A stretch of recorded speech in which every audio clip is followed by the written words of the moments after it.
Primeiramente, bom dia. O intuito vai ser mostrar dois métodos de linearização que é justamente a aceleração gravitacional. Vou mencionar algumas possíveis ferramentas para a construção de gráficos e algumas dicas, né, para esse assunto que é complexo para todos nós.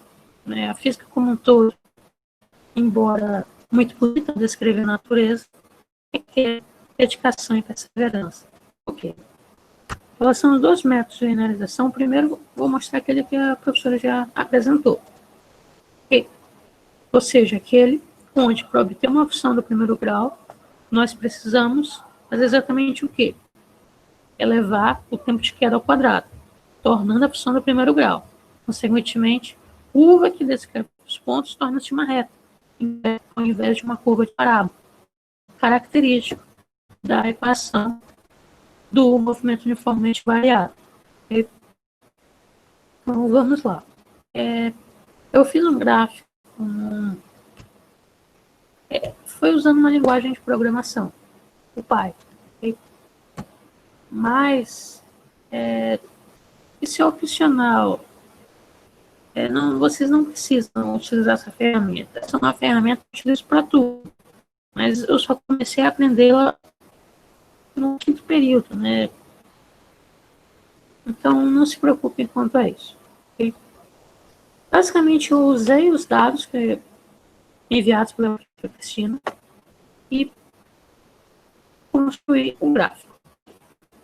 Esse aqui é o gráfico, utilizando o mesmo método apresentado pela professora, onde eu levo o tempo ao quadrado, de modo que a altura de queda está a função do tempo, ao quadrado. E, basicamente, eu aplico uma regressão linear. Esse método aplicou machine learning, em vez de métodos menos quadrados. Okay? A inteligência artificial está em tudo. Então, tentei utilizar uma abordagem mais sofisticada, mas não precisa se preocupar quanto a isso. Okay? Era só mesmo para, de algum modo, unir mais para o campo da pesquisa científica. O que nós precisamos foi o coeficiente angular. Okay? Se ao multiplicarmos ele por 2, nós obteremos justamente, eu já tenho, no caso, a solução aqui, a aceleração da gravidade, sob aquelas condições, ou seja, de altitude e de longitude. 9,77 metros por segundo ao quadrado. Okay? Outro ponto importante é o seguinte: a aceleração da gravidade ela não é igual em todos os pontos do nosso planeta Terra ou do próprio universo como um todo. Por quê? Porque existem lugares onde a densidade de massa, a massa do planeta está mais concentrada e, consequentemente, a aceleração que o planeta vai exercer sobre um corpo dotado de massa será maior. Okay? A aceleração gravitacional alfa, realizando o experimento lá, é aproximadamente 9,78. Nós podemos saber esse valor real. No próprio Google Earth, é possível... não sei, eu não estou, infelizmente, encontrando a tabela retirada do próprio Halley, onde, por meio do Google Earth, eu obtive a latitude e a altitude da UFAM, mais precisamente o laboratório de física, do departamento de física, e aí consigo estimar que a aceleração está aqui, 9,7804. Esse é o valor que nós temos que comparar com o valor dito teoricamente. Okay. Como é que nós comparamos dois valores entre si? Nós subtraímos, existem duas maneiras, basicamente. O valor que obtivemos, menos o valor real, dividimos pelo valor real, multiplicamos por 100 para obter essa porcentagem, a diferença percentual. Okay? Poderia contar que daria o valor real, menos o valor que obtivemos, okay? Dividido pelo valor real, vezes 100. Por que dividido pelo valor real? Porque nós queremos comparar com o valor real. Okay? Vamos lá, tá bom? Próximo passo é a linearização utilizando logaritmo dos dois lados. Okay? É uma forma, o log é um artifício matemático excelente para linearizar uma função, ou seja, uma função que não é descrita por uma reta.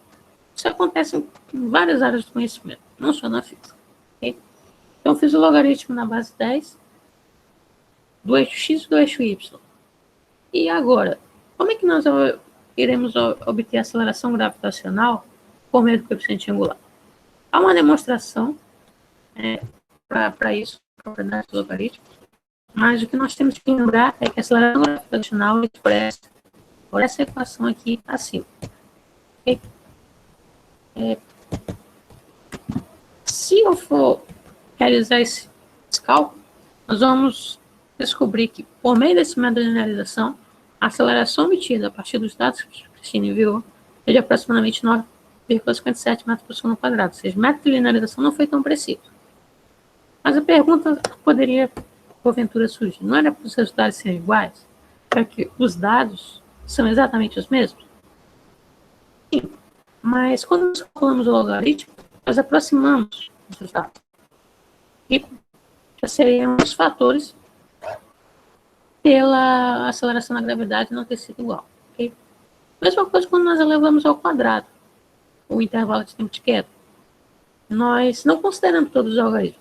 Teve que haver uma aproximação do resultado. Por quê? Porque nós precisamos considerar apenas os algoritmos significativos. Os restantes não tinham significado necessariamente físico. Apenas matemático.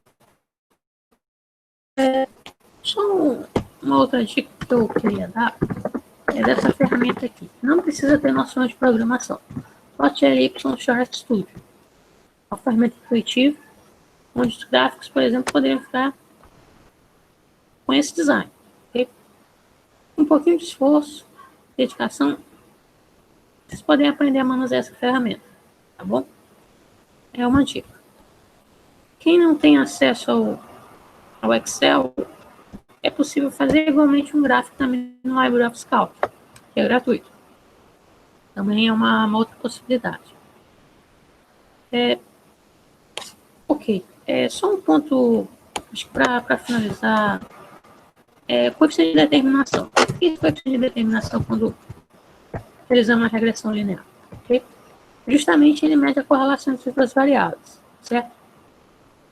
Por exemplo, o coeficiente de determinação, quanto mais próximo de 1, quer dizer que as variáveis são afetadas mutuamente entre si.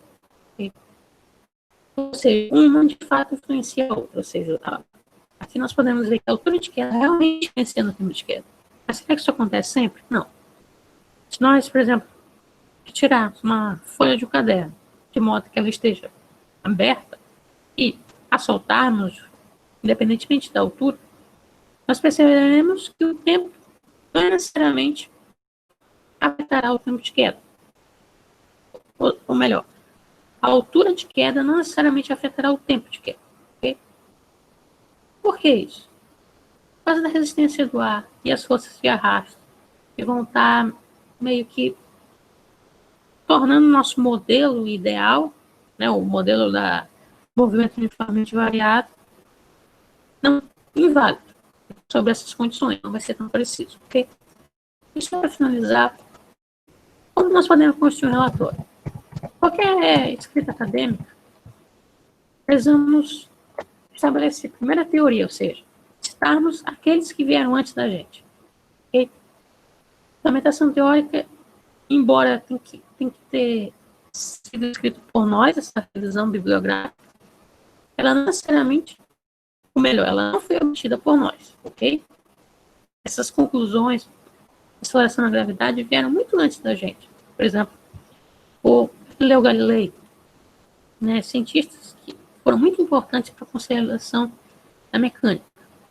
Mas, precisamente, nós estamos na estática. Ou não. Vamos pensar bem. Nós temos a influência de uma força. A força-peso, resultado da aceleração gravitacional. Okay? Então, embora nós estamos abordando por equações da cinemática, nós estamos tratando do movimento, mas nós não estamos ainda tentando entender o porquê desse movimento. Então, desculpa, Então, na verdade, embora esteja tratando da cinemática, nós vamos entender mais profundamente por meio da dinâmica. A dinâmica explica, mas a estática em si não explica os fatores que estão ali por trás do movimento, ou melhor, a cinemática. Okay? Então, só para finalizar, não confundam, que é um erro muito comum, inclusive eu também cometo frequentemente. A metodologia experimental já discutia sobre esse problema. Não, tem que ser de uma forma bem direta. Ou seja, especificar quais parâmetros foram adotados, especificar qual simulador foi utilizado. Isso. As nossas conclusões sobre o experimento serão na discussão. Possíveis falhas, comparação com o valor real, tudo isso é na discussão. Para finalizar, eu só queria mostrar um modelo de tabela recomendado. Não precisa necessariamente fazer assim. Esse modelo é um modelo acadêmico, onde nós colocamos as linhas apenas nas colunas. Nos dados em si não colocamos cordas, ok? Recomenda-se assim. Não precisa necessariamente ser feito assim, mas é o recomendado. Outro ponto importante que às vezes confunde é que a tabela, o título da tabela tem que vir acima dela, enquanto em uma figura vem abaixo, ok? Um gráfico, por exemplo. Tudo bem? Referências. Referências são fundamentais. Nós não podemos fazer um trabalho sem apoiar-se sobre ombros de gigantes, como o próprio arquiteto diz. Então, nós fizemos livros de teoria. Então, espero que pelo menos tenha sido compreensível. Meu intuito não foi tornar um assunto complicado ainda mais complicado, é apenas fornecer uma nova perspectiva para realizar a medição da aceleração gravitacional, ok? Espero que todos mantenham a perseverança e nunca percam a esperança. Então, obrigado a todos.